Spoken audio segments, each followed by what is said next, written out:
getting started, I'd like to introduce Dr. John Dunford. He's an anesthesiologist and a neurologist at Walter Reed National Military Medical Center. I've known John there for the last 17 plus years. This is a return trip here. Previously he talked about seizures. Today's topic is going to be about determining death in the field. And strokes, that's correct. This is my third time. 3.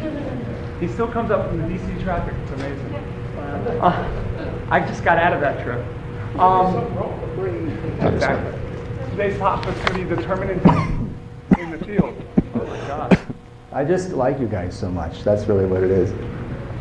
And no one else ever invites me, so I figured I'd come up here. Well, welcome. My name's John. John. Sorry, the mic is not. I'm losing the mic. It comes and goes. Sorry. Maybe I have to hold it just in the right place. Otherwise, I'll have to shout. So, how many of you have seen a medical examiner's case in the field? Right. You're going on a call and somebody is not alive. Okay, big hands. Okay. All right. How many of you have pronounced somebody dead in the field, right? So today what I'm going to do, and how I got invited to do this by Sean Bernholtz, who you know, right? Most of you. As a neurologist, one of my jobs for years is, when I was in the Army, sounds bad, but I'm the guy that comes in and says, look, sorry, your mom has no meaningful chance of recovery and we're going to discontinue life support. Or she has expired and we're going to take her off the machine. And that's one of the things that neurologists do. And so we can take some of the stuff I've learned there and extrapolate to what I think I need to know, or you would need to know as an emergency medicine provider for, I don't know, maybe I'm going to get rid of this because I can't hold just the right spot. Yeah. Okay, maybe that's better. I just feel like I should be at the McDonald's, right? Okay, let's try it this way. What I think I would need to know when I do, if you're an emergency medical technician and you're going to go to the field and take care of somebody who's passing away. Now here there are 3 major things that I want to talk about today in the next 2 hours. One is when to stop resuscitating somebody. You're working them, you're doing CPR. How long do you have to do that before you stop? And what does the state of Maryland say about that? Second, or as a corollary to that, we're going to look at the pronouncement of death criteria by the state of Maryland. In other words, can we just say they're dead? Third, or second, those were one. Second, we're going to look at what lividity is. In other words, once a body dies, a person dies, changes happen. And we have to know what that is as an emergency medicine provider. So when we see someone who is not alive, we know that because we have a responsibility to know that so that we don't have to do CPR on them. And the third component of what I'm going to talk about in the next couple hours is, let's say that grandma has a do not resuscitate order and you go into the house and you see the MOLST form there at the side of the bed or on the refrigerator or behind the door. Do you work her? Especially if the daughter's saying, work her, to start CPR. And you say, well, mom doesn't want you to have that, to do that. You know, what are you going to do today? What is your obligation? Are you going to do CPR? Are you going to transport, in spite of the fact that this person is truly a do not resuscitate or has a MOLST form? So we're going to look at that. So what are we going to do in the next 2 hours? We're going to look at the pronouncement of death by you, when to terminate resuscitation according to the state of Maryland, and why the state of Maryland has come up with that as a protocol, what dead bodies look like, And I'm telling you, there's a couple graphic pictures I'm going to show you, but we need to see that as emergency medicine people because we, as emergency medicine providers, see the most dead bodies, right? And then lastly, we're going to look at MOLST, the Maryland orders for life-sustaining treatment, the MOLST forms. It used to be a DNR form, and how to think about those. So that's me. First, I want to bring up my daughter here, Emily. And Emily has this bird here, okay? And so she did a 911 call because you can see the bird is not in good shape. And ironically, the cat got, I give up. So the cat got the bird, and what happened is that I was surprised. My wife's a pretty tough lady, and she's like, look, I thought for sure she would just say, hey, look, the bird's gone. But no, they tried to nurse the bird back to life and went ahead and put it in this cage. So my daughter goes, 911, and comes and says, the bird. So that's my 911 call. And so for today, our 911 call for an expired patient is this bird right here, okay? Now let's look at this bird. If we get a 911 call, do we have to do CPR? Are we going to do vital signs? Right, that bird right there. Now, am I going to have to check for pulse, respiration? Okay. I'm going to check for mental status, see if the thing moves, right? Is the state of Maryland going to make me do CPR on the bird, right? Do I do mouth to mouth? And if I do, how long do I have to resuscitate this bird? Okay. It seems more a little, it's true. So when I go to my daughter, okay, bird's passed away. How do I know? What's the state say? I can say that bird's dead, right? So let's look at we're going to look at the Maryland medical protocol to decide whether or not I need to resuscitate my daughter's bird. Okay, let's just start with that. Here it is, pronouncement of death in the field. Right off the bat, we have the purpose, indications, and procedures from 2008. And this is what we have to know as emergency providers in the state of Maryland. It says, okay, what is death? It defines it. Is the irreversible, and that's the key word, irreversible cessation of circulatory and respiratory function, and the irreversible cessation of all functions in the entire brain, including the brainstem. Okay, that is what we need to determine whether that bird has. Okay, that's we have to know that. Indications. Okay, EMS providers may pronounce the death of a patient when one or more following criteria are met. We'll look at that in a minute, and then procedures. So let's look at these a little bit more detail. Okay, so resuscitate the bird, yes or no? Okay, should I do CPR? So what have I memorized as an EMS provider? Well, okay, does this patient now have irreversible cessation of circulatory respiratory function and has irreversible cessation of all functions in the entire brain? I don't know, right? How can you tell? It looks he doesn't look very healthy to me, but how do we know, right? So let's look at what the state of Maryland says we're supposed to look at. Number one, is he decapitated? Nope, he's got a head, right? Right off the bat, we know he's got a head. Rigor mortis, is he stiff? Yes. All right, we look at him, he looks kind of stiff, but maybe he's just faking it. You know what I mean? We got to move him a little bit and see. Does he have decomposition? Okay, what is decomposition? Decomposition, right? Well, we can talk about that. He doesn't look decomposed, Dependent lividity. Can't tell about lividity. Lividity is from the Latin purple. Does he look purple? He doesn't look purple, he's got feathers. How are you going to tell if he's purple, right? So let's look. Okay, so is he obviously dead? Well, okay, he looks pretty dead. But next, what does the state of Maryland say we need to know? E and F. E, pulseless apneic with multi-casualty incident where system resources are required for stabilization. Well, he's the only bird, so we don't have to put a black tag or a red tag or a green tag or a blue tag, right? Or not a blue tag, but you get the idea. The black, red, green, or yellow, right? So, okay, so he doesn't follow an AE. But we have to know about this for pronouncement of death. Then we have F, pulseless apneic patient with an injury non-compatible with life. Well, I don't know if he's had an injury compatible with life, if he fell down from his perch and that killed him. That killed him. But I don't even know what the wound was because it doesn't look like he's bleeding, frankly. He just looks dead to me. Maybe the cat scared him to death. Who knows? But is he or she obviously pregnant? I can't tell if the bird's pregnant. Is this patient or is this bird less than 18 years old? I don't know.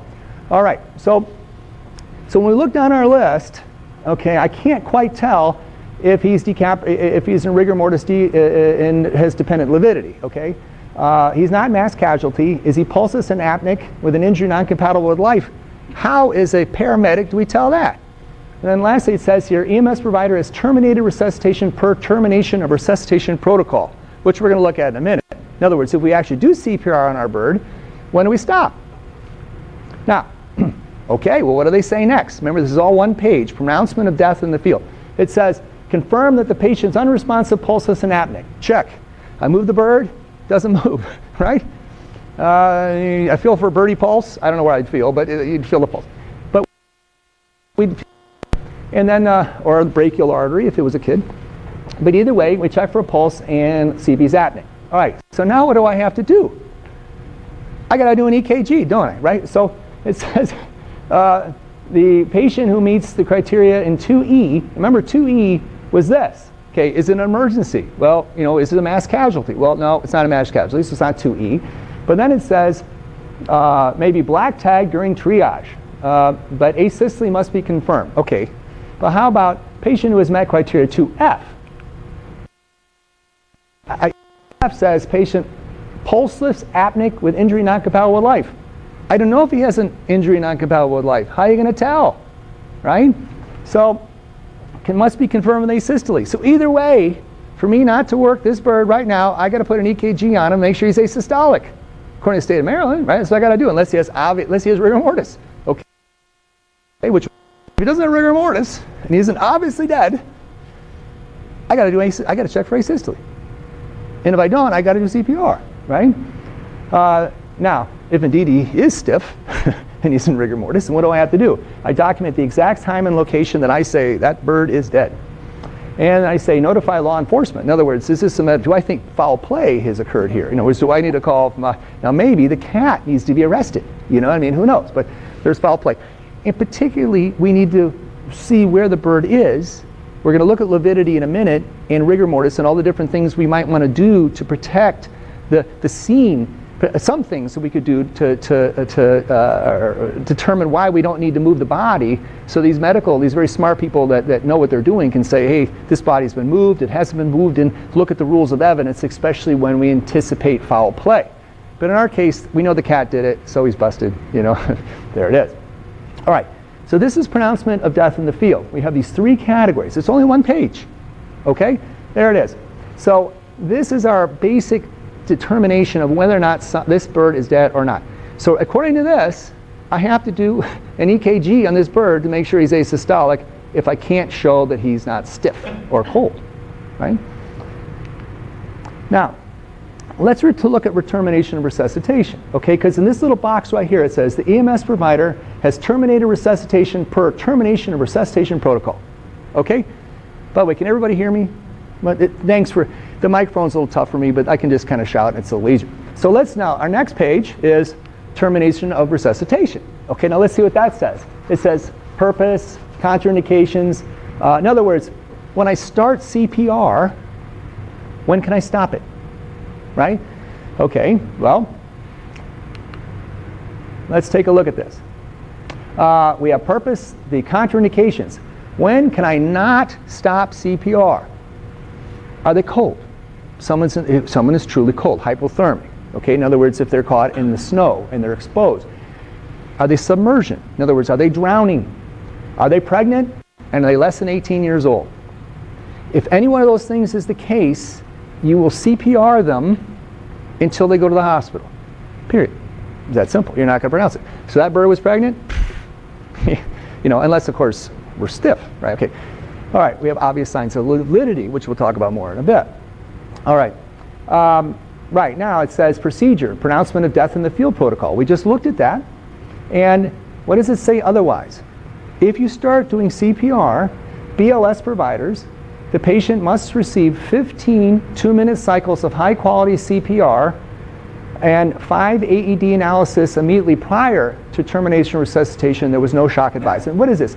50 minutes. That is 30 minutes. Now let's take an example. My office mate at Walter Reed, he went ahead and unfortunately was on an airplane recently and some time ago, and he got the, hey, is there a doctor on the plane call, right? And once that happened, he goes, me, And by the way, now that I'm old enough, when that happens, I kind of don't say anything, hoping that some like medical student will go, oh, pick me. But anyway, he comes up, and sure enough, this patient is slumped over, and the person 2 seats over looks at him against the window and goes, I just thought he was sleeping, but he's not moving, right? Now let's think about this for a minute. According to the state of Maryland, okay. Now I know what my partner did. He looked at him and said, "Woo, he looks dead." They didn't do a thing. It's like, in the plane, and then they actually said, "Do you think we need to divert the plane?" He goes, "No, he's dead. Are you kidding?" But it's like, okay, I don't know how long he's been dead, but he's dead. He looks dead to me. See? Now let's imagine we were an EMS provider for the state of Maryland, right? Looking at him. Well, let's think. Is he decapitated? No. Is he obvious signs of lividity? We're going to talk about that in a minute. In other words, obvious signs of death. Not really. Does he have a trauma? No. What has he probably had? He's probably had a heart attack, right? So what does he need? He needs 15 cycles of 2 minutes of CPR. That's what he needs, right? And then someone's got to put according to the state of Maryland, they're going to have to put an EKG on his chest and say that he's asystolic. Now, I go to my office mate and say, that's what you're supposed to do. And he goes, well, that's not what I did. So let's say, how would I defend him? How you defend him? Pictures in a minute. The patient had lividity. In other words, the patient had the pallor of death, right, which occurs about 15 minutes. Now you have the pallor of death, then they're actually dead, and so we didn't have to work. But for our purposes, no pallor of death. We're going to be doing CPR, right? So me in a plane, that's what I'm going to be doing for 15 cycles of 2 minutes, and that AED isn't going to fire for at least 5 of them. That's what I'm going to do. And we'll look at some more data, whether or not it should be 40 minutes, 30 minutes, 20 minutes, but 30 minutes, it seems to be what the smart people at the state seem to think is important, right? Or on the committee that does this sort of thing. All right, this is cardiac arrest. Now, what about trauma? Motor vehicle accident. In the Army, you got a Humvee who's blown up. I'm in the field, right? What happens? If I have asystole in any one time, you only have to work 10 minutes. In other words, what happens in trauma, right? They bleed to death. They go into PEA arrest. They don't go into an asystolic arrest unless they're in trouble, right? You're going to be looking for a chest tube. You can do pericardiocentesis. You're going to be giving them Valium. You're doing CPR. If they're in PEA, you're giving them epi. But it's a volume issue. It's one of those 3 things. You extricate someone from a motor vehicle and they have no pulse. Almost always, if it's recent, you put the EKG on, you're going to get a rapid tachycardia with a heart rate of like 170, 180, but you can't feel the pulse, right, most of the time. And they need volume.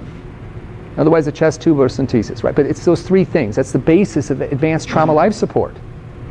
They have a PE arrest. But if they're asystolic, once they're asystolic, you only have to work them for 5 2-minute cycles or 10 minutes, and they're done. Now, so is my bird a trauma? Did he fall off the perch and die? Or is it because the bird got eaten and munched by the cat and he bit into his belly? It's probably a trauma. He's probably not a heart attack. So probably, as long as he's systolic, I'd only have to do CPR for 10 minutes instead of 30 minutes. See, if it's a trauma. See. So if it was in the plane and I see a knife in the guy's chest, it's like, okay, well, that's a trauma, right? So then I don't have to do 5 2-minute cycles of CPR. So, summary. I look at the patient, right? And the bird, or else that patient on the plane. What am I going to do? The same thing we do for any single resuscitation.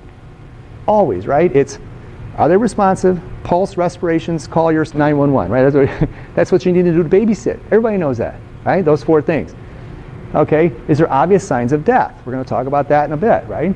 Are termination of resuscitation criteria met? In other words, 30 minutes, 15 cycles of 2-minute CPRs for cardiac arrest, at 10 minutes for trauma. Okay, one of those 2 things. And then, are they pregnant, 18, hypothermic, or drowned?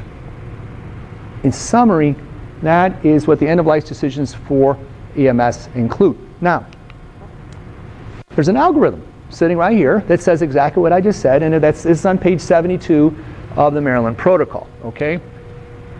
Pronouncement, death in the field. Now, let's talk about out-of-hospital cardiac arrest for a minute. Where the state of Maryland got these criteria from. Now, where's the data? that says that we're only supposed to do, that we're supposed to do 15 minutes to 2 minutes of CPR, 15 times, so 30 minutes. Really? Where did that come from? Well, the annual incidence of 320,000 per year is the resuscitation followed up hospital cardiac arrest. Prognosis without ROSC in the field is 0.6%. So if you do not get return of spontaneous circulation, your efforts, the chance of them living is 0.6%. It's amazingly low, right? Return of spontaneous circulation. CPR is better quality at the scene. Transport with lights and sirens are dangerous and transport's expensive. In other words, should we be pushing the resuscitation forward, and should we be pronouncing people dead in the field? Because ambers on is dangerous, right? And then you call the coroner. It's like, grandma died. Sorry, right? Should we be doing this?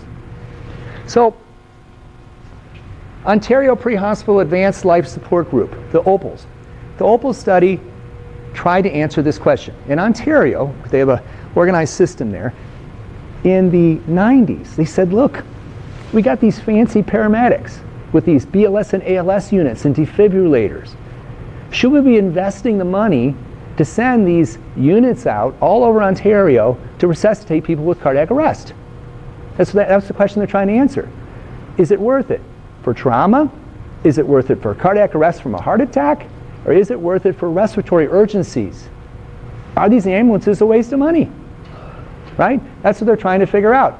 17 cities, 18,000 Ontario Pre-Hospital Advanced Life Support Study, the OPAL study. And everywhere I looked, when I was kind of looking at how the state of Maryland might have come up with this data for when to resuscitate, this study kept coming up. It's a prospective study, it's huge, and they data mined it for all kinds of interesting stuff.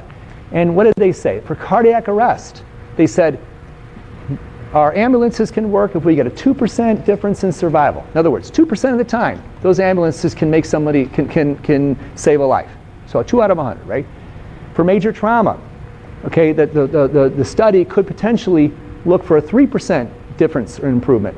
And then for respiratory illness, it was a 2% difference. With 18,000 cases of calls and resuscitation, we think if we can get this many, we can determine 2%, 3%, and 3%, 2%, 3%, and 2% improvement in survival.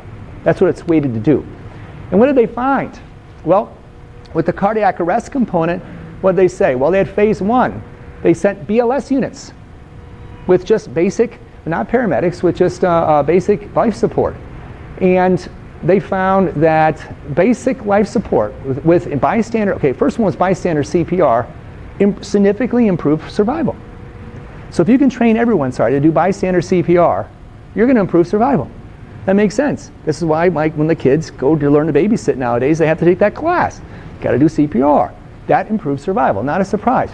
Next, if you can get a defibrillator, an AED, to someone with a cardiac arrest, that will save their life. However you do it. What do? You go to the gym and make sure every gym has an AED. Any place that has like more than 50 people over the age of 50 has an AED, and everyone can use it. You pop the thing on. Granny's, pretty soon every granny will be carrying her own AED around. It's like, okay, if I got an AED and I stick it on with a certain amount of time, I can save a life. And what they show? Yep, that improved outcome. But guess what? Doing a full ALS paramedic program with 4,247 patients showed no incremental benefit from survival. So if you send a Delta unit or an ALS unit to someone with a cardiac arrest and they haven't gotten CPR and they haven't shock, guess what? It doesn't work. It doesn't do much. How about that? So that's one thing they found. But we're not going to go into that. We're talking about, we're going to data mine this to talk about termination resuscitation. But it is interesting that that's what they're finding when it comes to cardiac arrest. In other words, bystander CPR is really critical. Trauma. Guess what? No benefit from paramedics coming. Isn't that amazing? In other words, on survival, interestingly. But for respiratory distress, they had a significant decrease in mortality. So an asthma attack, you make a big difference. But for trauma, not necessarily. We're going to leave that behind because it's a whole different topic of conversation. But surprisingly enough, that's what they found. But from their ALS for trauma. And again, there's a lot of variabilities there, and we can go into that. So I don't want to spend that much time on it. But what they did was, they said, look, okay, we have all this data let's review things. And what did they say? They found this basic formula for BLS and ALS unit was a cardiac arrest. Guess what? If that cardiac arrest was unwitnessed, remember the guy on the plane? You know, the person didn't notice that he was just sleeping and dead. Okay, so that was kind of unwitnessed. But let's say it's unwitnessed. No AED or shock was delivered, okay, before you got there. There was no return of spontaneous, okay, no, and when you get there, when you put the AED on, it doesn't shock, right? So, because you don't have to do asystole because it's a BLS unit, right?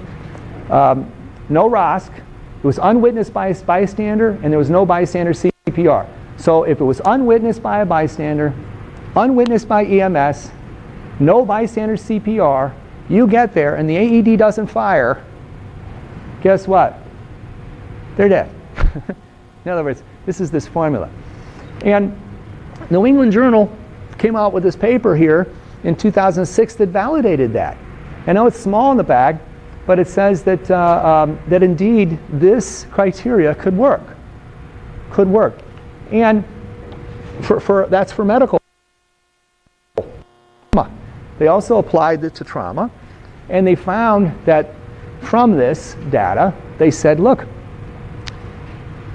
remember we just said that 10 minutes of CPR trying to protect the patient and getting their pulse back is important, but again, you're going to do 5 cycles of 2 minutes of CPR, right? And if they're asystolic, well, they said that that's the case, and so the primary focus should be evacuation to an appropriate care facility. In other words, EMS systems should implement protocols that allow termination resuscitation in cases of traumatic arrest. In other words, we need to learn when to not resuscitate. They actually put this in this criteria. Protocols should be in place that require a specific time interval for CPR, up to 15 minutes prior to termination. Guess what? Ours is 10 for trauma. Okay, so they recommended a time period. A termination resuscitation protocol should be accompanied by a procedure to ensure appropriate management of the deceased patient's support services. Physician oversight is a mandatory component. And further research is required to determine optimal duration. Okay, but they're saying, look, we really should, for trauma, go ahead and think about doing termination and resuscitation in the field also, in addition to medical patients. And then they came up with this simplified termination resuscitation rule: 100% of trauma patients who have blunt trauma injury and asystole die. There it is, 100%. Performance of a simplified termination resuscitation rule for adult traumatic cardiopulmonary arrest in the pre-hospital setting. If they're any asystole and they're a motor vehicle accident, they're going to die. So what do? We work them for 10 minutes. But that's the rule. In other words, and so when the person at the state of Maryland is looking at this, they're saying, okay, look, this is what we know. If you're bad enough to go into asystole after a trauma, you're in bad shape. Now, we know this. We know that we have certain criteria for when to stop resuscitation. But guess what? It's hard to walk away from someone you just did CPR on. I mean, how many of us do that? Really? You don't do that. You bring them to the hospital.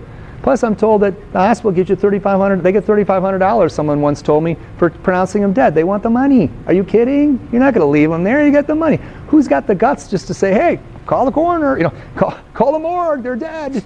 Who's got that? That takes a lot of kahunas, right? I mean, it's tough. So they're sitting there, and they did this study that showed 21% of the patients, in this one study here, I forgot exactly where it was, they looked at why patients were transported even though they were dead, right? Family distress, 60%, right? Short time of arrest, short transport time to hospital, paramedic discretion, public leave the dead body there, right? Patient's age, unable to establish phone contact with online physician. So you call the doc and say, hey, look, I want to terminate resuscitation. You can't get a hold of them, so you're going to transport anyway. So there's a lot of reasons why you may not transport when someone's actually dead in the field. So, out of that OPAL study, we had these things. So again, back to the guy on the airplane. Unwitnessed by EMS. Nope, no EMS person saw him kind of pass away when he's sitting there next to the window on the airplane. No bystander CPR. Nope. It's been a while. I mean, they finally did some CPR, but by the anybody start CPR? No. Unwitnessed by bystander? No. And then, did they put an AED on? They should have, perhaps, but they didn't. But if the AED said no shock, which probably means an asystolic arrest or PEA at minimum, but asystolic arrest, and if there's no return of spontaneous circulation after the shock, even if you were doing CPR, then, and especially now, you do it for 30 minutes, that they're not going to live. All right. Now, this protocol, see that? If you go back to 2016, was in the Maryland protocol, right? That was in the MIEMSS. I can never say MIEMSS, but this is in the protocol. So if I was talking to you 2 years ago, this is what I'd be saying. Look, did anybody work the patient? Did anybody witness it? You know, that was 2 years ago. But now, so this BLS criteria on the left, in other words, unwitnessed by EMS, no AED shock, no ROSC, unwitnessed, no bystander CPR is all in here. But now they simplified it. Said, no, that's too complicated. 15 2-minute CPR periods, 1/2 an hour for patients with cardiac arrest, 10 minutes after asystole for someone with a trauma. Okay, I can learn that. That's easy, based on this data. And again, how they got from this slide to this, some bright person at the state figured out, and actually, I don't know, I wonder, a miracle happened. But anyway, they made this transition, but it does seem to pass the common sense test. All right, so this is pronouncement of death in the field and termination of resuscitation. Okay, so pronouncement of death in the field and termination of resuscitation. So for that bird, technically, I'm supposed to do CPR on the bird unless I can say it's asystolic, unless I can show the bird has obvious signs of death. Okay? In other words, he's stiff. Okay? Lividity. He's blue. Okay? Now if you look on the pronouncement D, and for the next 15-20 minutes, we're going to be graphic, right? Because to see lividity, we have to see lividity. Okay, you're going to see some dead people, all right? But it's what we do in EMS, right? You're going to see dead people. You have to see dead people, and the bird's more palatable, but we have to see some dead people, all right? Because this is, whether or not we're going to work. All right. So what happens when we die? First thing, you get pale for 15 to 30 minutes after death. And this is how, if you were in a Halloween costume, you make yourself all white like a dead person. The Walking Dead, that's what they do. They'd be pale, okay, the pallor. Why? Because the blood leaves the face and goes to the behind the head, right? It slides out and you get pale because there's no blood in your face. You are pale. Then, livor mortis. Livor mortis. What's going to happen is lividity. Livor means blue in Latin. All that blood is going to go to dependent areas and they're going to turn blue. We're going to look at some pictures. So if you look at someone and they got blue in certain sections, one's top's white and the bottom's blue, then they're in livor mortis. Desiccation. In other words, they're going to get dry. The membranes are going to dry in their eye, and they get some very fundamental changes that happen in the eyes, which we're going to look at in a minute. Okay? Then the body cools. Ironically, at first it can even get kind of hot, believe it or not, and then it gets cool. But it's kind of interesting, this biphasic thing. Rigor mortis, body gets stiff. And eye changes, and then eventually it's going to decompose and mummify and form a skeleton or a pitaceer. In other words, it's going to turn to fat. And I tell my wife about how bodies turn to fat in just the right, actually they turn to soap, okay, kind of like soap. And then she's seen that movie Fight Club. You ever seen the movie Fight Club? Right? And I mean, this movie where the guy goes and he's a crazy man, uses liposuction from patients to go ahead and make soap out of it. And so I had to watch the movie Saturday because she's told me, you have to watch this movie because of this, because I told them about this. But anyway, you can turn to a bar of soap, kind of this fatty soap if you're in the right conditions. But that's pretty rare. But it can happen, right? Like a type of mummification where you turn into a soap. All right, so let's look at each one of these for a minute. Okay, you die. That lady, or probably the patient that was sitting in the plane, when you look at her and you have the pallor of death, And that's how he could defend himself for not working that patient. Can you say, look, I saw the pallor of death. Okay, this is obviously I didn't have a pallor of death picture, but this is someone who's been painted up. But you get the idea. They're very pale. Okay, now as soon as this happens, blood is going to flow away from the face.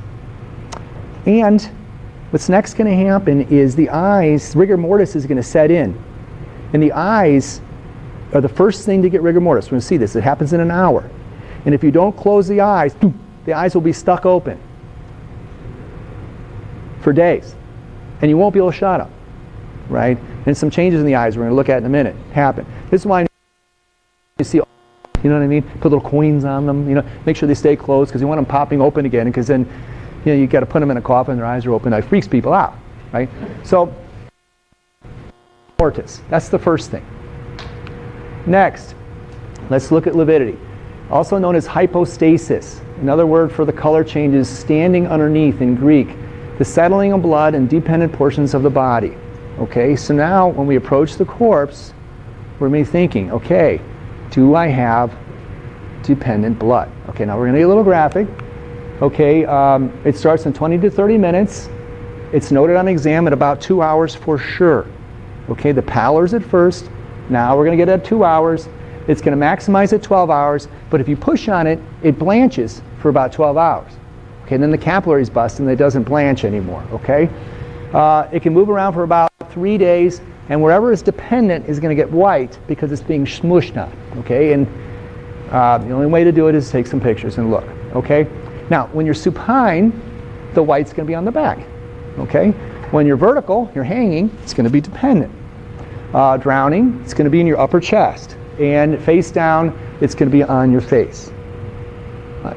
You ready? So let's look at mortis. This person is clearly supine, right? Date, at least 2 to 3 hours, at least, okay? Somewhere in that time period, we'll see if it blanches to see if it's over 12, okay, for this body. Let's look at another one. Same thing, liver mortis. This person obviously was supine, right? You got. All right, the next 15 slides are very graphic. Okay, so just bear with me. We're going to get more graphic for a minute. Ready? Again, liver mortis. This person was supine body, and you see that, you know it's been moved. The scene has been altered. What's that? How come you see this body was moved? One more time. How do you see this body was moved? Because, look, you can tell they moved because, see the white behind? So you know that someone has flipped this body over, right? So if you see that body just like that, you know someone's moved it, right? Because the white will be behind. So a person who may have killed them may have moved them after 2 hours, right? Was this white around the waist mean that there was something tight around the waist? No, that's because if you kill me right now and my butt's sitting right here, the blood when it comes down won't go where the where the depression is. Right. No, I was wondering about the waist. Oh yeah, there's a belt. Yeah, the belt's tight. Right. I didn't know. Yeah, the belt, exactly. Same idea, right? All right, hanging. Look, the blood is dark in the hands and the feet. See that? Okay, we know that they got hung. Right, you can tell that person died vertically. Now look at this. It blanches less than 12 hours. The body's been dead less than 12 hours. If you put your glove finger on it and push on it. Okay, I know this is a less than 12-hour body. Next, face. Okay, this person was on their face. That was prone. So if you see that, you know someone has moved them. Right? It's 12 hours at least. Okay, now sometimes what happens is the dependent areas with the lividity, the blood vessels break open. And you get these tardieu spots, these late spots in French, right? So they get these little spots, which means that was dependent, because it's tardieu spots, right? That's lividity. Okay, look at this. So they fell asleep on a key. He died on a key, right? So you can see the white spot where the key was. Again, lividity. Babies, same idea though. Now remember, babies, it's a little graphic, babies will not show lividity as well. They also often don't get rigor mortis, okay? But you'll still see this often in babies. So again, this baby was on his front. The organs, same way. When the coroner cuts the organs open, they have the same thing. The blood pools in them too. So let's say they move the body early, but the blood is pooled in a different spot, then you may be able to tell the body's been moved. Okay, so that's livor mortis, the blue of death, lividity, okay, from positioning. And we can see then, if somebody has moved the body, or you move the body, the medical examiner is going to be able to tell you moved it, or somebody moved it, right? And it shouldn't be you, because then you messed up a crime scene. See? Now let's look next at rigor mortis. Why doesn't the baby get rigor mortis? We don't know why babies don't get rigor mortis as much. You know, there's some speculation, don't know for sure. Real little babies sometimes don't get rigor mortis. Okay, now let's talk about rigor mortis, the stiffness of death. Okay, now what happens when our muscles move, we have actin and myosin filaments that go over the top of each other, right? And they need energy to do that. And interestingly, the energy in our muscles are used to relax them, not to contract them. Our muscles are like a spring. You cock them loose and it fire. This is why if you lift weights, supposedly negatives are supposed to be so good. You lift really big weight and you let it go down slow. You know, so it's to really make it tough, you know, a negative. So when you think about it, it's the relaxation that takes the energy. Now, what happens is we have ATP in our muscles. And after we die, what happens, you still have ATP in the muscle, and then the ATP goes away. So the actin and myosin filaments cannot go move on each other anymore. And the muscles get stiff. Okay? Rigor mortis. The muscles get stiff because there's no energy in these muscles. So the stiffness of death occurs because we don't have this ATP. Now what happens then, the muscles that have the least ATP are the most energetic, that need a lot of energy, rigor first. Like the eyes, lids, the jaw are going to rigor first as you get stiffer and stiffer and stiffer. Okay, because you truly are stiff. That's what's happening. And then you're going to be stiff for 36 hours until you know what happens? The lysosomes inside the little stomachs that all our cells have pop. And that lysosomal juice go and boop, boop, boop, boop, break down the actin and myosin. Okay, that's part of decomposition. Okay, so you're actually kind of digesting your own meat. As an aside, cows also go into rigor mortis, cattle. And it's tough because let's say the cow dies, right, in the slaughterhouse, and at 2-3 hours, it's now stiff, right? And they put it in a cooler, the meat's not that good. So you supposedly have to wait, so that's why you have to tenderize it, to get the rigor mortis out of the beef. That's what tenderization is. And some of these places actually will electrocute, they kill the cattle, but afterwards, the rigor mortis so that the meat's doesn't have this problem. It's kind of interesting. So it even happens with cattle. But either way, this is what's going to happen. They're going to become stiff, right? So 1 to 6 hours, eyelids, jaw, neck, and then the body will become stiff 4 to 6 to 12 hours. And by 12 to 24 hours, you're going to be stiff like this lady. Okay? Truly stiff. All right. Now, here's what's also interesting. Your pupils also go into rigor mortis, and you get cat's eyes. So when you look at dead bodies, they'll have cat's eyes because the iris will go together like this because some parts contract more than other parts, and you'll get cat's eyes. All right. So, summary. If you go to a scene and you see the body feels warm and flaccid for 3 hours. Okay? Not the eyes and jaw, but in general. From it's warm and stiff 3 to 8 hours. It's cold and stiff 8 to 36 hours, and the cold and flaccid at 36 hours. Okay? Just to give us an idea so we know when we go to a scene how long the body's been there. Okay? Now, let's look at temperature. Temperature is algor mortis, the coldness of death. And from the time we die, we start to lose about 1.5 degrees centigrade per hour. And the first few hours, we don't lose that much heat, surprisingly. We lose them, but it's kind of slow. Right? Because we have this inner machinery. We have glycogenolysis taking place that actually heats us up from inside a little bit. It's kind of interesting. So what are you going to do at the scene, right?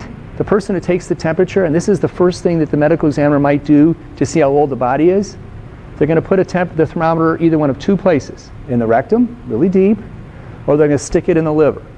Okay, right here, wham, right into the liver, and they're going to take a look at that. And they're going to see what the temperature of the body is. Between 15 and 20 hours, you get to about the surrounding temperature. Okay? So that's his algor. mortis, 1.5 degrees per hour in the first few hours, okay? And then, but you take the temperature and you can see how cold they are. And this post-mortem coloricity is this phenomenon where the corpse can actually get a little bit warmer, okay?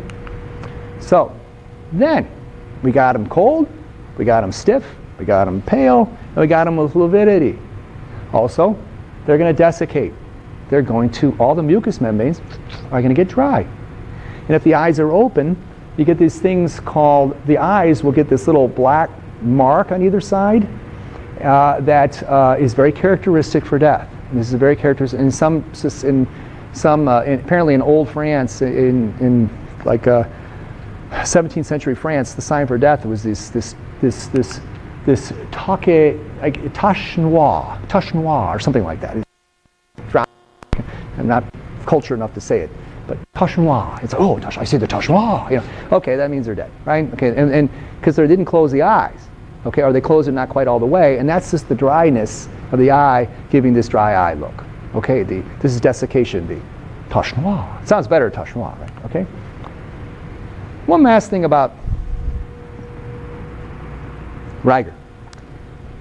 Let's imagine that I'm killing myself with a gun.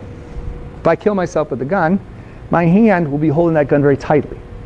Or let's say I fall off a cliff and I'm holding on to something tightly. Those muscles are maximally being used at that moment, and the ATP in them is very low. And so they will be tight even though rigor mortis hasn't kicked in yet, and they'll stay tight. It's one of the ways to see if it's a suicide. You can tell if that's there tight like this and you're not, so when you go, the medical examiner comes and that's tight and the rest is loose, he knows that they were holding something there. A gun was in his hand. Something was going on in that clasped hand. It could be a sword in the old days when they, if you look at all these, the old days when gladiators would fight, with these swords. It's tight, that clasp.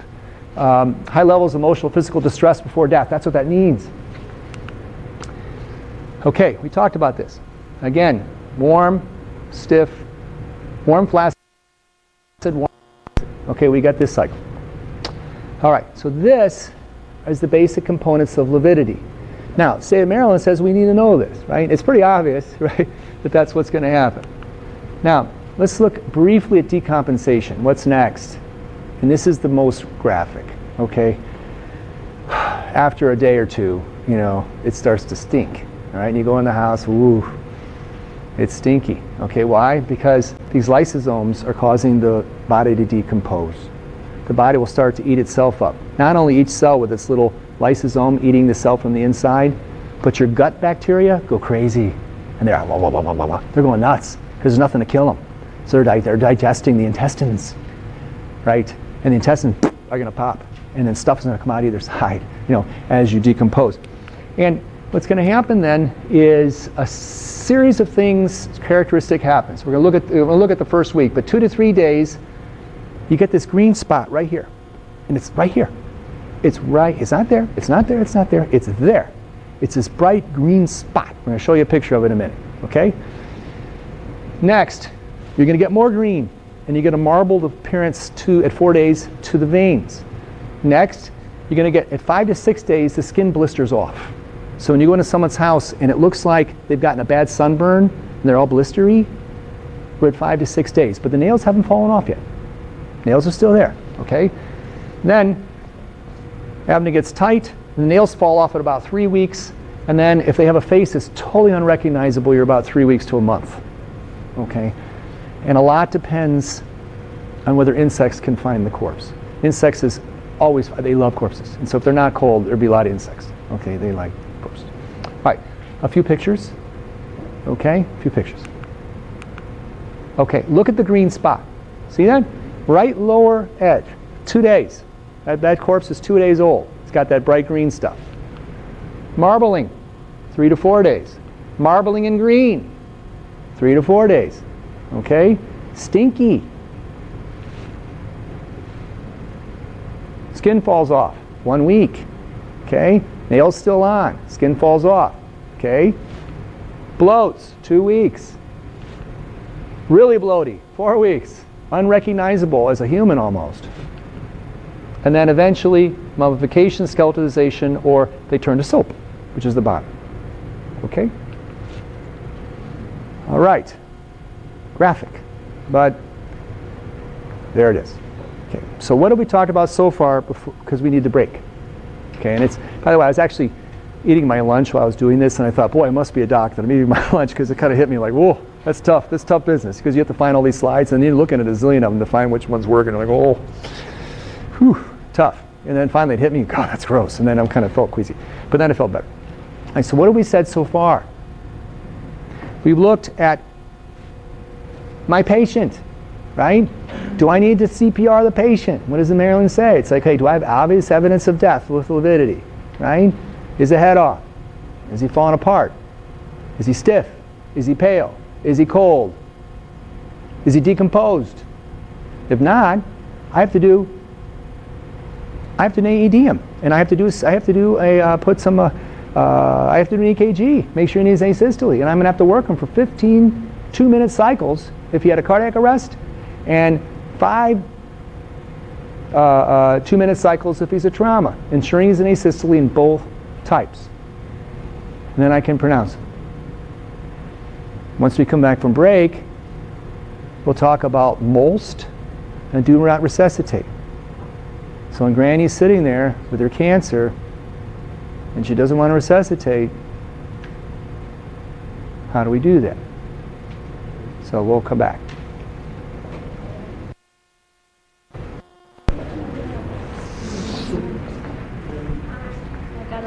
I'm going to try this thing again because I was told some people in the back can't hear me as well, and so I'll give it a try. All right, so far what have we talked about? We talked about termination of resuscitation. We talked about pronouncement of death in the field. We've looked at what we need to do to go ahead and pronounce death in the field. We need to make sure they're pulseless, they don't respond, they're not breathing, either they have obvious evidence of hypostasis or lividity.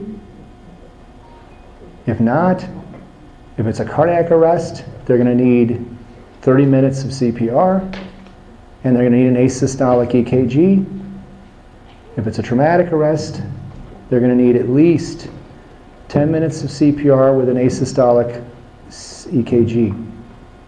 By the way, I didn't bring it up, but in the protocol, reminder that trauma with a PEA arrest, also, if your end tidal is less than a certain amount, it's either 10 or 15, I have to look at it, and then potentially you could call it.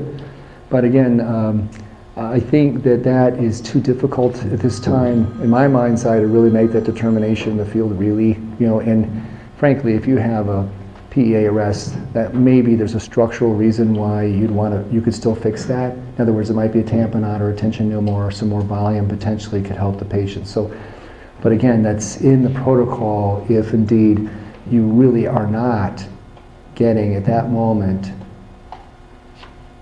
an end tidal CO2 of greater than 10, despite adequate CPR, that portends a very poor prognosis. But calling the code on that, I think would be difficult, and I would definitely, you want to get some medical assistance with that one, and I think most emergency physicians will say, hey, transport with that. Okay, can you guys hear me better with this? You can hear me better. I can whisper into the thing, and yeah. All right, do not resuscitate. Now, I'm called to take care of the bird here, and maybe that my daughter, her caregiver, has talked to the bird before she died, and they decided to have the bird give a living will. Okay, now, what's a living will? A living will basically is a directive, an advanced directive that's written by the patient. Okay, a DNR is an order written by a doctor. Okay, there's the difference. When you have a MOLST, medical order for life-sustaining resuscitation, that is written by a physician. Okay, that's an order. Okay, it's a doctor's order, as opposed to a living will, which is what the patient wants. So if I go into a nursing home and I have cancer, let's say, I'll go to my physician and say, look, my living will, as part of that, says, look, I don't want to be resuscitated if I die because I have cancer. In which case then the doctor will help you fill out a MOLST, okay, which we're going to look at in a minute. And then what will happen is he or she will sign it, and you will sign it, and they will agree, okay, I don't want to be resuscitated. So they used to call these things do not resuscitates, and then you had do not resuscitate and do not intubate. You had do not resuscitate and intubate, do not resuscitate and not intubate, right? And so that's kind of where we were. And if you do have an old do not resuscitate according to the state, that's totally okay, all right? But nowadays we have MOLST. Now, this is what a Maryland Medical Orders for Life-Sustaining Treatment looks like. And this is actually required in the state of Maryland if you go, I believe, if you go into a nursing home. Okay, in other words, you're going to have to fill one of these things out if you want to be a do not resuscitate. Okay, you're going to fill these things. In the hospital at Walter Reed, where I am, these patients get MOLSTs. Okay, they're going to have these. And the problem is, it gets confusing. Are you a MOLST A? Are you a MOLST B? You're a MOLST A1, MOLST A2, you know, so we're going to translate this just a little bit to make it really, really simple. Here's what this means. If you have a MOLST, you are do not resuscitate. In other words, no one's going to do CPR on you and have your heart restarted, okay? However, if you're an MOLST A, you're going to do everything else but that. In other words, if you have status asthmaticus, we're going to treat that, right? We're going to do, and if you're MOLST A, and we're going to look at it in a minute, we can even intubate you, okay? So you're a MOLST with an intubation, MOLST without an intubation, or a MOLST with just palliative care. Okay, so those are the three major categories that we're going to be thinking about. But either way, if you have a MOLST, no one's going to do a chest compression and shocking your heart, period. Right, oh, you have a question, yeah. I'm a hospital social worker, and Yeah. we have to fill one out anytime anybody's being discharged. And they're filling them out for both to give an order for CPR. The first choice is To CPR, right, we will, So right. Yeah, it gets confusing, I right. just don't want anyone to think, oh, they handed me this, it's signed, I don't need Right, I guess, a very good point, thank you. Sorry. No, thank you. Now let's look at the EMS DNR, very good point. In other words, if it's a DNR MOLST, thank you, if it's a DNR MOLST. Now, all right, let's look at this order. Let's look at the flow chart according to the state of Maryland. I know it's tough in the back to read it, but what do you mean, what is a DNR? It's a Maryland EMS DNR order form, other state EMS DNR order forms, a Maryland DNR bracelet, a medical alert DNR bracelet, an oral DNR order from the medical console. In other words, if your medical console tells you that's a DNR, okay, that verbal will work. Oral DNR order form for medical consultation, oral DNR from on-site physician. So let's say I was on the truck with you and I would be the on-site physician. I could say, look, that's a DNR, don't resuscitate, and you'll be covered. A Maryland MOLST form or a Maryland MOLST bracelet. So we're using the DNR and the MOLST sort of interchangeably, right? Now, spontaneous respirations are absent, or palpable pulse is absent, or patient meets pronouncement, you're not going to resuscitate. We just talked about that. So that's pretty easy. If they're dead, if they meet our criteria, you're not going to resuscitate them. If spontaneous respirations and palpable pulse are present, now you have to determine whether or not it's an option A or an option B, which is a little confusing, but option A is I do everything, could be I do everything except shock the heart or do chest compressions, or I do everything except shock the heart, don't do compressions, and don't put a tube in, okay?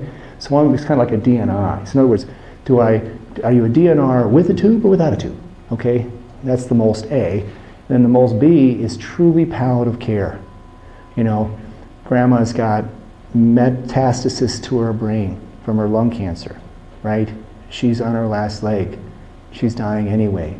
She doesn't want you to do anything. She has an asthma attack, okay, let me go anyway, right? It's truly palliative care. If you do an IV, the only thing you're going to give is basically comfort medicines, and that's it. That's a MOLST B. And if patient loses spontaneous respirations or palpable pulse, withdraw resuscitative care. Okay, so this is the outline for the EMS DNR flow sheet. Now, if you look at this, there's like 8 or 9 pages to this thing. Okay, this is actually pretty complex when you go through the MOLST criteria that we need to know as paramedics. Now, where is this MOLST thing coming from? It used to be just a DNR, right? DNR, DNI, why is it so complicated to call it a MOLST? It's kind of a weird name, right? Well, out of Portland, Oregon, this group came up with this national program called Physician Orders for Life-Sustaining Treatment. And they tried to standardize the whole process around the country of do not resuscitates. Many countries don't honor do not resuscitates. I actually Wikipedia'd it and looked. And a lot of countries in the Middle East, many countries in the Middle East, it is illegal to not resuscitate someone, period. Period. You go, look, I got brain cancer, I'm dying, don't work me. They will do CPR on you. They have no choice. You know, it's cultural religious, okay? They do not have a POLST. It just doesn't exist. They will continue to try to resuscitate you no matter what, you know? When I was looking about this, when I was reading about this, I was thinking back to my internship, and I interned back in, actually when I was a medical student, in my medicine rotation, my first rotation in the clinic in 1980, it must have been 6 or so, right? 6 or 7. And I had a gentleman, he's passed away, his name was Mr. Hayes. Mr. Hayes was a veteran of World War I. He was 99, okay? And Mr. Hayes taught me so much because he died every other day, literally, okay? This is before we had these MOLSTs and POLSTs and stuff. So he would go into cardiac arrest every other day. And so I would CPR him, I'd shock him back to life, I would do an arterial blood gas on him, and I go, next day, I bring him from the unit, he'd go to the floor again, I look at him, Mr. Hayes, how are you doing? He said nothing except this. How you doing? Do you want me to help you? He goes, no! The only thing he'd say is, no! Every day, no! So finally, at the end of the month, he finally did die because the CPR didn't work. Because we didn't have do not resuscitates, right? With Mr. Hayes, who's 99 years old, you know. I'm like, woo, Mr. Hayes. You know. So I'd sit there every day and look at my resident and go, what do you think? He goes, this is a perfect medical student case. So I used to do it all myself, you know, right? Actually, how'd it go? Good job. You know, here's my, you know, I'm a medical student clinical for, 3 weeks? Perfect, Mr. Hayes. So I actually learned a lot from Mr. Hayes. On the other hand, nowadays you'd have a POLST, right? That's what would happen, you know. So in the 80s, because you were always so worried about litigiousness, or it being sued, that you'd work them. And probably when you look at this order and you look at this legislation, a lot of it is really to protect the Mr. Hayeses of the world so that people like me don't do CPR on them every other day because they want to go, which is humane, right? So this is what the state of this national program out of Seattle, or pardon me, of Portland came up with. Now if you look, Maryland is gray up there. Okay, it's gray. In other words, if you look, gray means that we do not, state of Maryland does not follow the POST protocol. In other words, they think we're bad. Why do they say we're bad? It's because they think MOLSTs should be voluntary. But nope, the state of Maryland, MOLSTs are required, as you brought up. So everybody has to have one, you know what I mean? You gotta do a MOLST, see? So there it is. But this is where this MOLST POLST thing is coming from. And you can see most of the country seems to be on board to try to standardize the dignity of death, right? Now, if you looked at the MOLST Maryland Training Task Force, you'll see this woman, Teresa Tomsko. Teresa, I hope I didn't. Tricia, does anybody know Ms. Dr. Tomsko? I think she must be interesting because she has about 10 million initials after her name. She's an MD, CMD, and I don't know what those other initials are, but that's impressive. You know, she must be very smart. But she is the head of the Maryland MOLST training force and the MOLST core group. And so she, I assume, with the rest of these guys, came up with all the stuff that's on our protocol for end-of-life DNR. Again, this is the protocol we just looked at, and I'm going to target some critical things on this I think are critical on our algorithm. First, some stuff on the upper box, and then some stuff on the option A, so we can translate that. I was talking to the chief of my department of anesthesia just this afternoon, and I said I was coming up here to talk about this, and he goes, oh, those MOLST things are confusing. It's an A, it's a B, you go to the code, you don't even know what it is. It's crazy. Someone has to translate it for you. I go, yeah, but it isn't that complicated. It's either do not resuscitate with a tube, do not resuscitate without a tube. That's basically it for the hospital. You know? But he still finds it confusing, and so you have to have some translator that speaks MOLST there that can help you when you resuscitate. It's worse if you go to someone's house. Hello, this is difficult. All right, so let's look at the preface EMS order. We have option A, and B. So the MOLST A1 means you do CPR with intubation. Pardon me, you withhold CPR, but you will do intubation, right? MOLST A2 means comprehensive intubate, and a MOLST B is limited palliative care only. Okay? Now, the following are not acceptable for implementing an EMS DNR protocol. In other words, these are the things that do not mean that you are going to not resuscitate. In other words, these orders don't count. And if you listen to these people and do not and don't work them, in other words, and don't do CPR, you will be found at fault. So we need to know this. Number one, advanced directives without a DNR or MOLST order. In other words, if someone just has a living will, here's my living will, that doesn't count. You need a doctor's order. In other words, you need a DNR or MOLST form. A facility-specific DNR form. So you go to XYZ nursing home, here's our form. Now that doesn't count. No, you need the MOLST form. Notes in a medical record, prescription pad. Here's my order, it's on a prescription pad. Doesn't count. DNR orders, stickers, pardon me, an oral request from someone other than physician or nurse practitioner, an oral order from an attending physician or nurse practitioner who is not on site over the phone, unless that's your medical director. So if someone calls you up, oh, I know Smith, don't resuscitate him. He won't want that. He won't want that. That doesn't cut it, right? It needs to be your medical director orally. Otherwise, oral doesn't count. You need to see that MOLST form, all right? Right. Now, here, look at the bottom, revocation of an EMS order. So you go into the home and there's a MOLST. Where will it be? Refrigerator, behind the door into the bedroom, or at the bedside. That's where it'll be. That's where you're going to look, and you find one. Okay? Now, let's imagine that the patient is lucid, and he goes, revoke it, it's here, I want to be resuscitated. Then you'll honor that. Absolutely. But let's say that the patient's unconscious, and the daughter says, you better do CPR right now. From a practical standpoint, most of us are going to start doing CPR. Okay, I'm going to admit that. Legally, though, the only person that can change that MOLST otherwise is the primary provider, the designee of the patient, right? Now the problem is you don't know who that is at that moment. So what the law says is an oral statement by the patient, sure, but an authorized decision maker other than the patient cannot revoke an EMS order orally. This covers you. In other words, let's say that you got one person in the room going, do CPR, the daughter, for example, and everyone else says, no. That's Dad, he's got his MOLST. He's got brain cancer, let him go. This is nuts. No, do everything. No, legally you're covered, right? Look at this. An authorized decision maker other than the patient cannot revoke an EMS order, DNR, orally.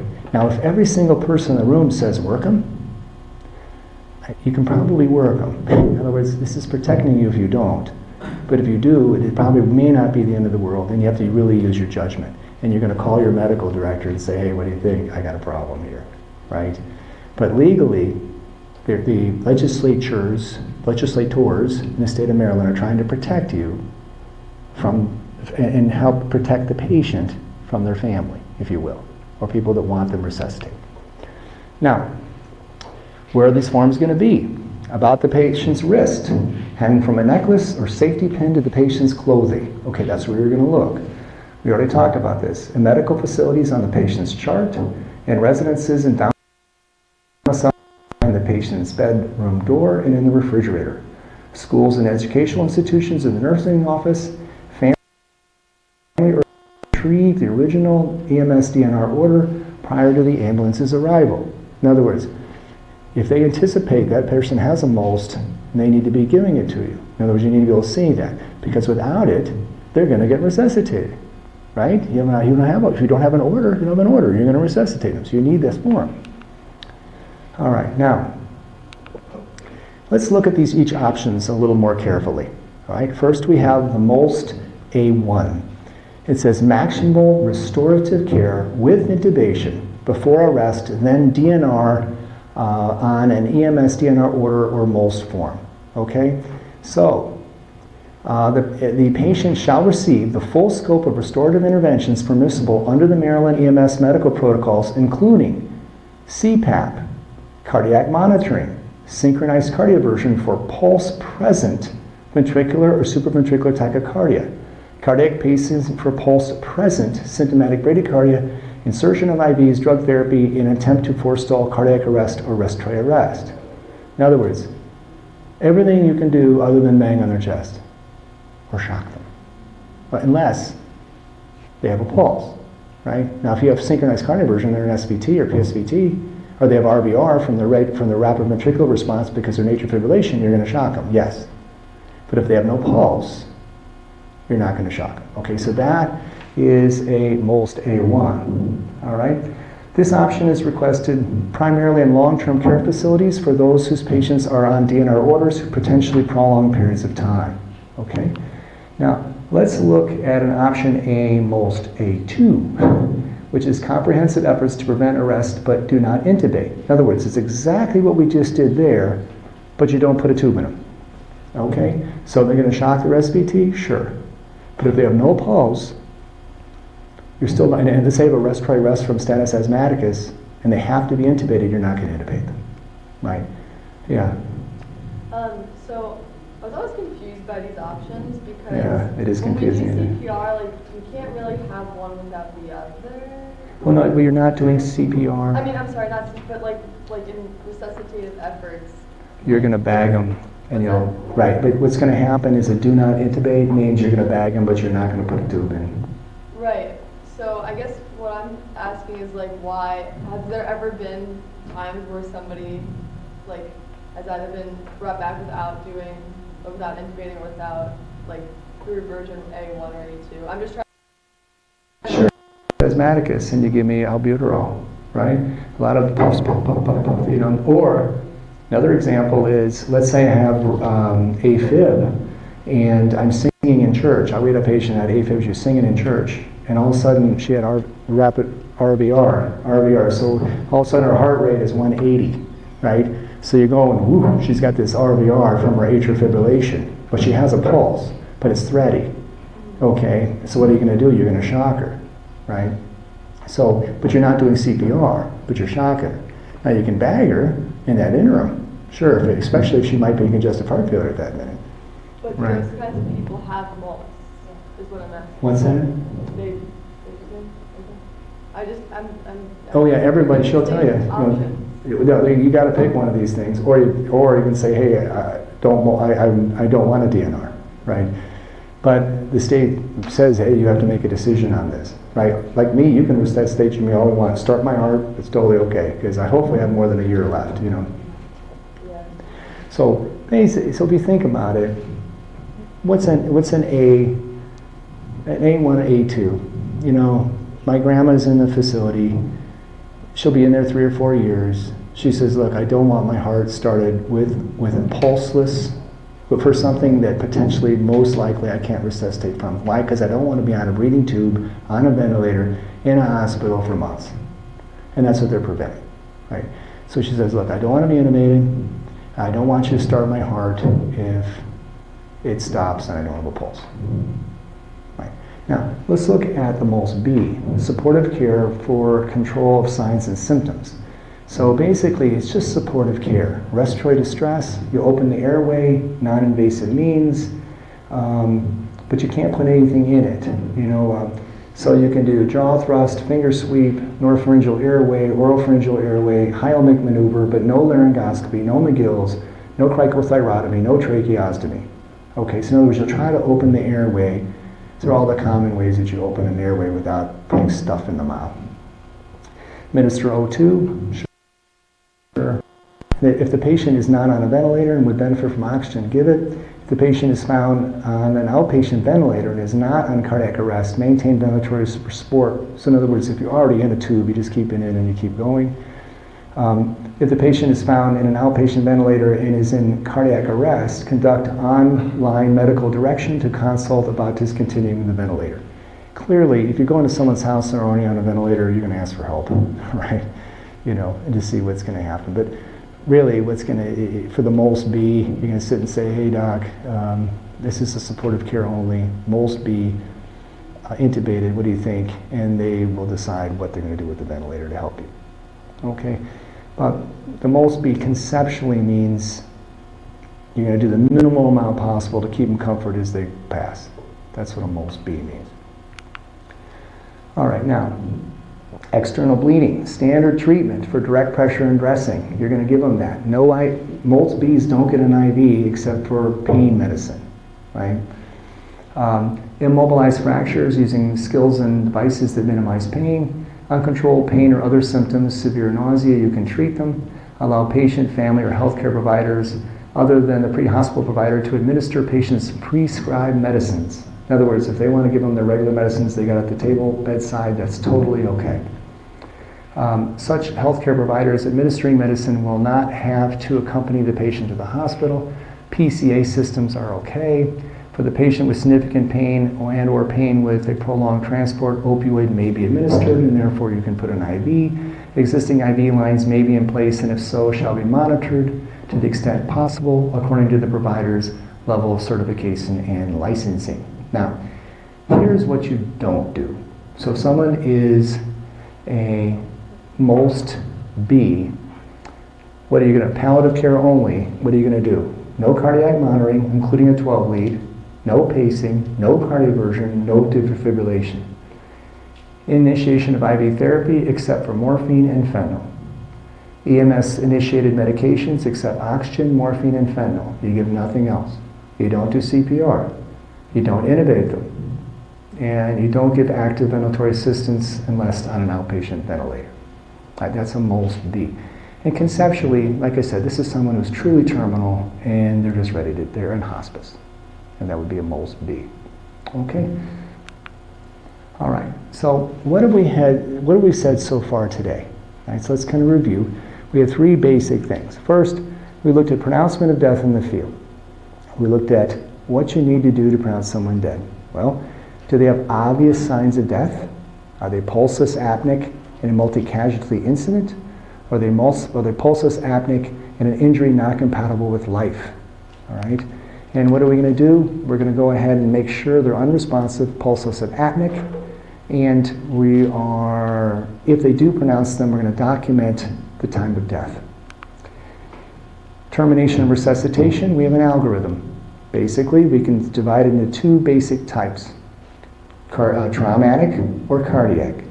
We make sure that the person's not pregnant, they're not less than 18, they're not submerged, and they're not hypothermic. If indeed they've had a cardiac arrest, what are we going to do? A minimum of 15 2-minute cycles of CPR. If they're in asystole, we can terminate. And on the protocol, it does have the CO2. If the CO2 is less than 15, you can potentially think about terminating resuscitation. But I think that that's beyond what I would do as an out-of-hospital provider, because I don't think the CO2 is good enough at measuring. Plus, you need to be intubated. So, for trauma, minimum of 2 5-minute cycles of CPR, good CPR, and if they're in asystole, then you could potentially pronounce them.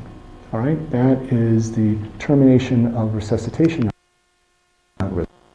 When you die, what happens? You get pallor mortis, the first 15 minutes, liver mortis, lividity, the blood settles, as we talked to, desiccation, you dry out, your body cools, and it becomes stiff. You get characteristic eye changes, you decompose, and eventually either skeletonize or mummify.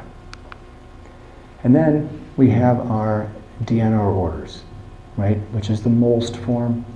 And we know that MOLST has a MOLST-A or a MOLST-A DNI. So do not intubate MOLST or a MOLST in which you can intubate.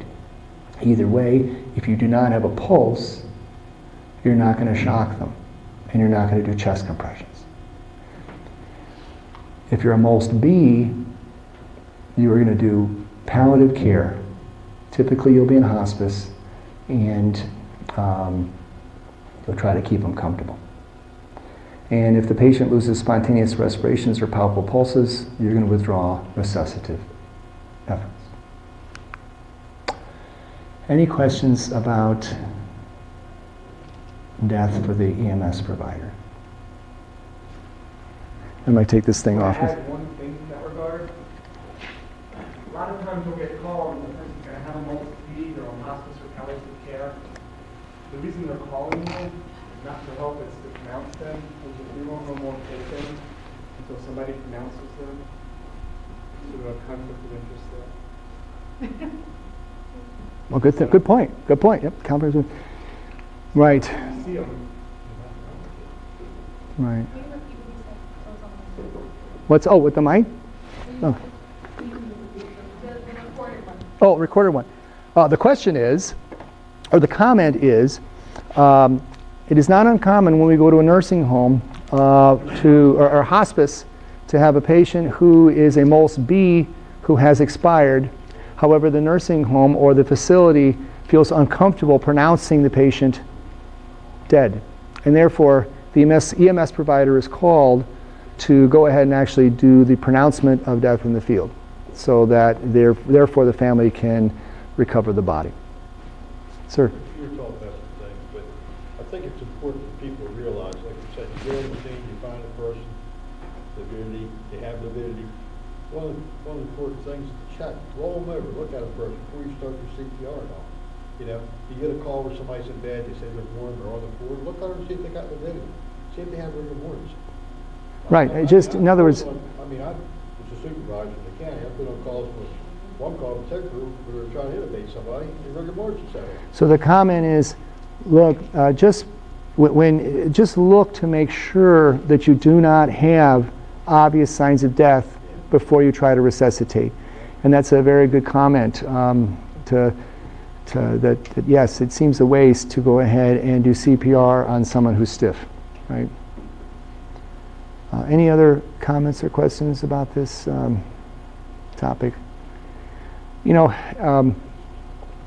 this actually took me a lot longer than I thought to review this, because I thought, oh boy, you know, as a neurologist, it's like, okay, I can do my brain death criteria. I can take someone in the hospital and look at their brainstem and look at their functions, make sure they're not going, and make sure they have no evidence of cortical function and brainstem function. Then you can pronounce them dead, and they can take their organs.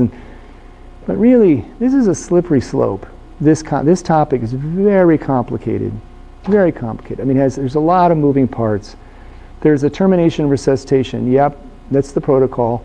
But actually not, stopping doing CPR is very difficult. I showed you that slide. You know, you don't get in trouble if you work them and bring them to the hospital, right? You know how, in a way, you know what I'm saying? If they don't have obvious lividity and you do work them, okay, and if you have less than a half an hour transport time, you're going to be transporting them. Even though we've said that it's potentially dangerous, amber's on to transport the patient, you're going to be doing. And then for traumas, look, again, depends on your transport time, but you're going to have to do 5 cycles in asystole. Chances of that happening in most traumas are pretty slim if they're not already dead. They're not in asystole from the time you show up. Now, if you show up and they're already in asystole, it's like their chance of survival is exceedingly low, right? So then you're doing CPR on the corpse the whole way because you're uncomfortable with pronouncing them. Okay, but then you can call for help. Say, look, I have an asystolic patient. I've done CPR for 5 cycles. There's no, that's what we have. What do you think? And they'll go, okay, well, that will pronounce the patient dead in the field, and then, what they're going to do. Now, you might be in the middle of the road, so you're going to transport them anyway, but you don't have to go code, potentially. So you have to use your discretion, and it's a team approach.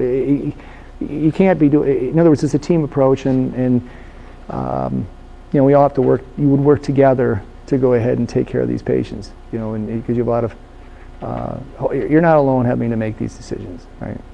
But they have you covered, though, if you do go in, and and you do not resuscitate someone with an active MOLST form, and that's there, that's a MOLST A, and there it is, and you don't have to do CPR.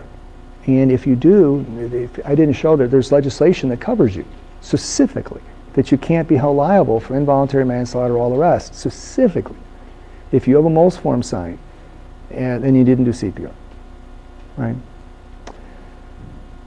Sir, ma'am. By definition, the time which we don't start CPR you said it when we see the signs of death, but that means that's 15 minutes from the time the person collapsed. Right, you have to use your judgment. Here's what. I'm sorry, were you asking about on scene? When we Yeah, start if our someone 15 if minutes? someone saw the person collapse, but nobody went to help the person, and now it's been 15 minutes. Right, here's but the. you don't see the Here, signs of then you're going to work them, right? Because here's what happens is, remember I showed you, if you looked at the 2016 criteria, if you looked at that, we saw that we had witnessed arrest by the paramedic, witnessed arrest by a bystander, bystander CPR, AED showing no shock, which means either post-VTAC, VFib, or asystole, usually asystole, right? You know, if that's all the case, and you don't get return of spontaneous circulation with CPR, they're a goner. Now, the problem is this. What if that person fell to the ground, the unwitnessed cardiac arrest was 10 seconds ago? You know, when you look, I wonder, this question came up before, I wonder if the 1 out of 100 people that may survive from an unwitnessed cardiac arrest occur, medicine arrest, is because that very rare person is because they happen to go down seconds before someone finds them. So even though it's an unwitnessed arrest, it probably could have been called a witness arrest, and then you resuscitated them immediately, right? So the problem is you don't know if someone's been dead 1 minute, 2 minutes, 3 minutes, 5 minutes. You don't know. So you have to assume. There's no time that you say that, okay, if it's been 10 minutes, then for sure we don't need to see. I mean, that you're going to work them because you don't have that luxury. In other words, it's irreversible. What does irreversible mean? If we went ahead and followed this protocol to the T for the whole country, I will bet you that, and then transported anyway, and didn't pronounce them, I would anticipate somewhere of the thousands of resuscitations, one person may make it, right? And you go, ooh, that's the one person. That's why some of these studies say that it should be 40 minutes, not 30 minutes, right? Maybe we should be doing more cycles of CPR, right? So to me, I have to assume for an unwitnessed arrest, it happened 1 second before I showed up. If I don't have evidence of pallor, right? If you have no evidence of death, you have to assume. And I think that's why this protocol is in place, right? And you want to make your protocol conservative, so more people get worked than less people get worked, right? Statistically. So I think your question said, look, if someone, clearly if they've been asystolic for 15 minutes, it's a waste of time to work them, right? Even though you can't quite tell there's lividity. And my answer is, you do the CPR, right? Right, is that what you're saying? thank you. Oh, you're welcome. Anything else on this, or any clinical vignettes that, like this gentleman had a good point from his clinical experience. Any questions or problems you've had in the field? And like I said this morning, the chief of my department, he's like, look, these MOLST forms are confusing, right? They are. It's like, okay, when you do what? You know what I mean? So a lot of common sense goes into these things.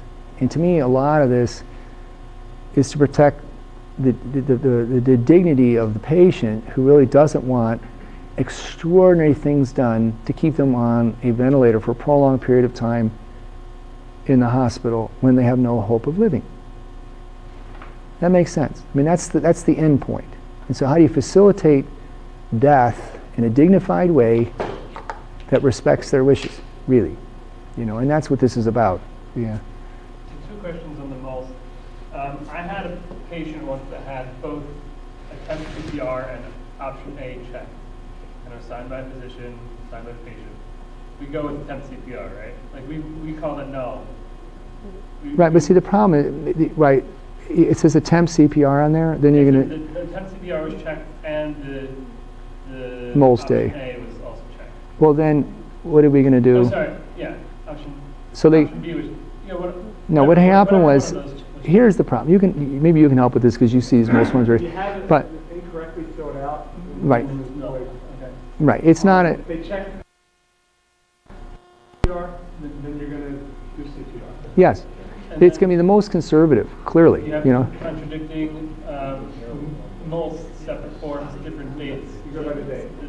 The newest date is correct on that. The most recent data is correct. Right. So, and again, when in doubt, the CPR, I think, it protects you. I mean, in other words, the law is to protect you from not resuscitating, not for protect you from doing resuscitation, right? It seems. And so a lot of times you use your judgment, but to me it's like, okay, you know, if that person, you have to use common sense. You know, we do live in a litigious world, right? So you still have to use common sense. Yeah. So at the risk of sounding like a social worker, Well, you are a social worker. correct. Right, well, that's okay. You can sound like one. taking in my paramedic background as well. Right, this is what social workers do.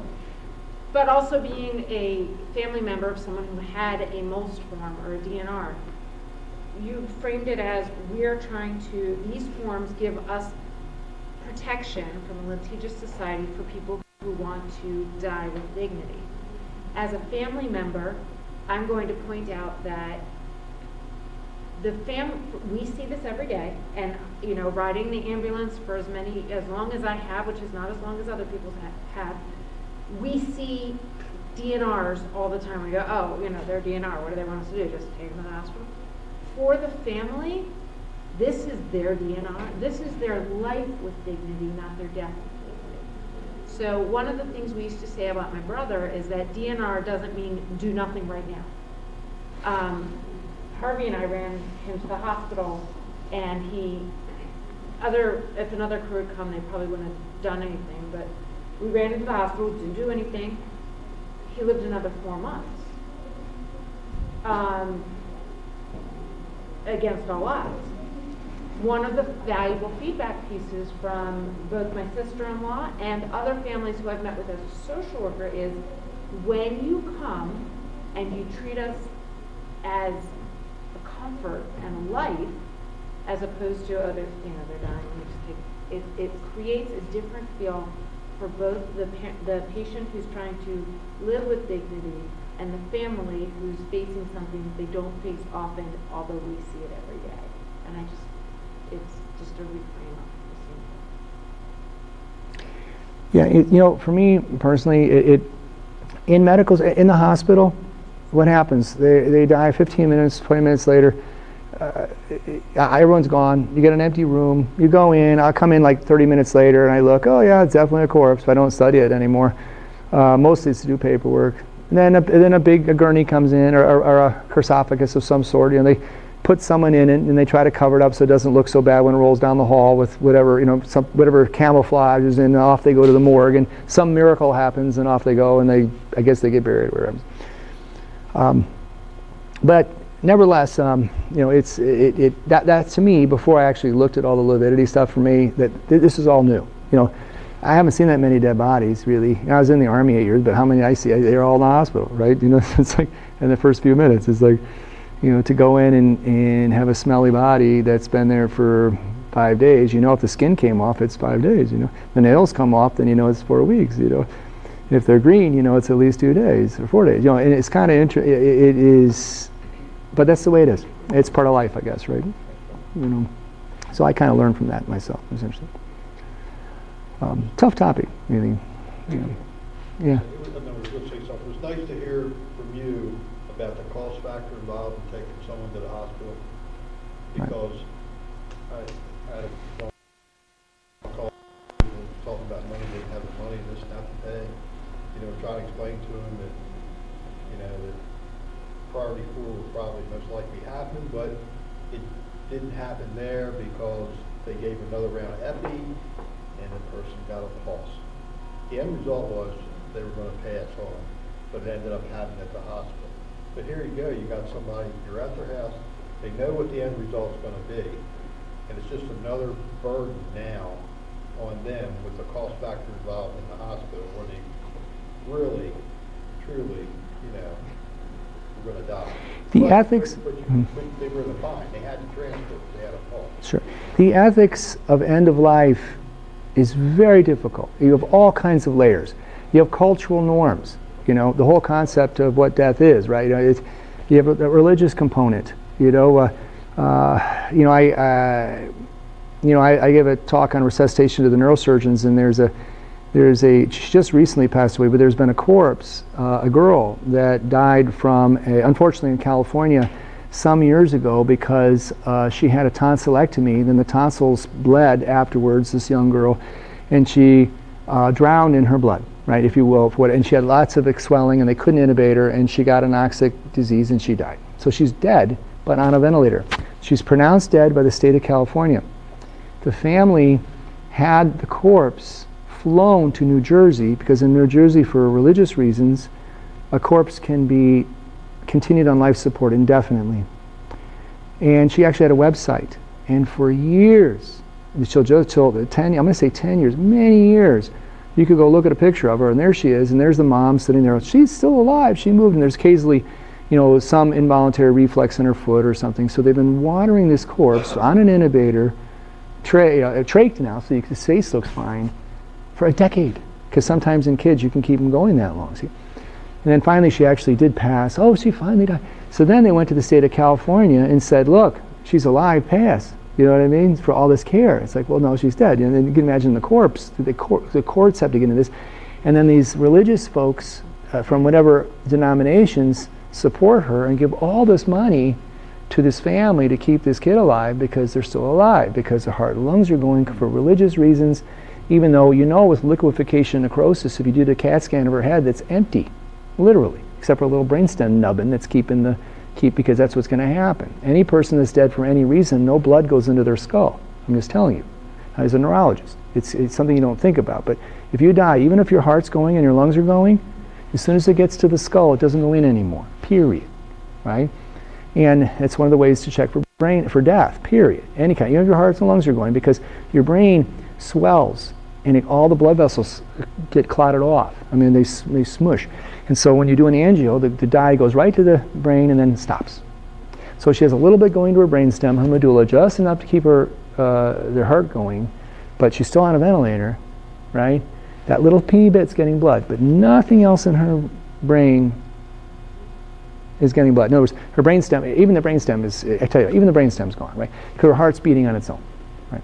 So she's dead, right? There's not even enough brainstem, so she's definitely dead. So the brainstem, and nothing's going on in her head at all, right? So you think, ethics, it's like, okay, is she alive? There are people that say, yep, she's alive because her heart's still going. It's a religious thing, right? So, I'm going to get back. Yeah, not even the brainstem gets blood. Nothing is getting blood. And you could show that on an angiogram. You might as well cut her head off, right? It's the same diff. So this is a tough one. There's a lot of religious overlay to it, and there's a lot of dignity issues, and there's so many different complicated things that go into this. So if you're the person at the state who has to come up with these, I am sure that if you went in and posted these, and you'll find a group that will say this is completely immoral, and everyone should be resuscitated all the time.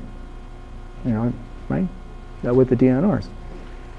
So it's tough. Yeah. Anything else on this? You guys can hear me? All right. Well, thanks for inviting me up for the third time. Right.